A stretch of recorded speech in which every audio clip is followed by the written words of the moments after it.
En un an, je me suis adaptée un peu à la demande justement des clients parce que quand ils venaient chercher un produit en particulier que je n'avais pas forcément, mais du coup j'ai essayé de remplir en fait un peu tous mes pots et mes silos, mes bacs pour répondre à la demande de chacun. Alors essayer sur les choses qui sont le plus demandées, on va dire.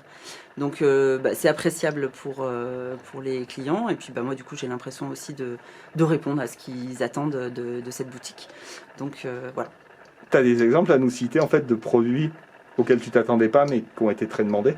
Oui, je voulais pas avoir de noix de cajou parce que pour moi c'était pas français et on me demande beaucoup de noix de cajou, donc j'ai pris des noix de cajou. De la vanille aussi pour cuisiner, pour pâtisser, donc j'ai pris de la vanille. Voilà, ce genre de produit qui, c'est vrai qu'au départ je suis partie sur des produits plus français, mais on a des habitudes alimentaires qui font qu'on consomme aussi des choses qui viennent de l'étranger, qui sont pas produites en France et voilà, mais c'est comme ça. Puis après les gens aussi apprennent à la saisonnalité des produits, c'est-à-dire que des amandes, j'en ai plus depuis le mois d'août parce que la production était finie du producteur qui a récolté là et je récupère les amandes fraîchement récoltées là la semaine prochaine, ce genre de produit.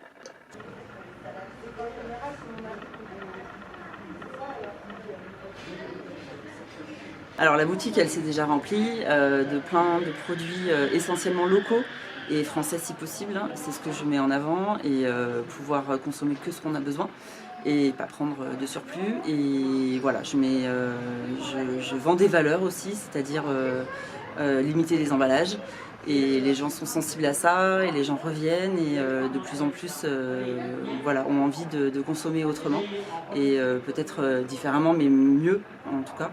Et voilà, et du coup, oui, vous avez différents produits de Lozère quand je peux, et sinon, beaucoup viennent du Gard parce qu'il y a beaucoup de producteurs là-bas. Et puis toutes sortes de choses, que ce soit du liquide, du solide en vrac, que ce soit pour déjeuner, pour pâtisser, pour cuisiner de toute façon en général, hein, il n'y a rien de tout prêt. Et voilà, et après tout ce qui est aussi entretien de la maison, parce qu'on peut entretenir sa maison avec des produits tout simples, hein. Il n'y a pas de produits spécial vitre ou spécial sol, en fait, ça c'est des produits plutôt naturels et plutôt très simples.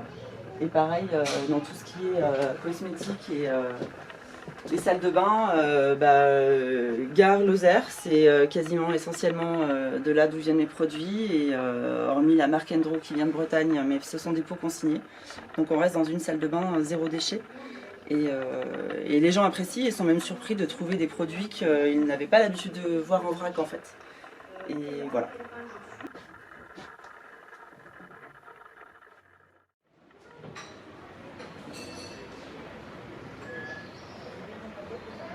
Moi, ma première valeur, c'est le zéro déchet. Alors, qui dit zéro déchet, dit pas complètement parfaite zéro déchet. C'est juste avoir envie de limiter ses emballages et de remplir ses poubelles quand on va acheter quelque chose, en fait. C'est ça ma première conviction. Et puis manger des produits de producteurs français, parce qu'il y a plein de choses qu'on va chercher à l'étranger alors qu'on les a tout à côté de nous. Et puis le plaisir de passer par un producteur directement et directement au consommateur. Moi, je suis juste un intermédiaire entre les deux. Et ça, je trouve ça très très valorisant.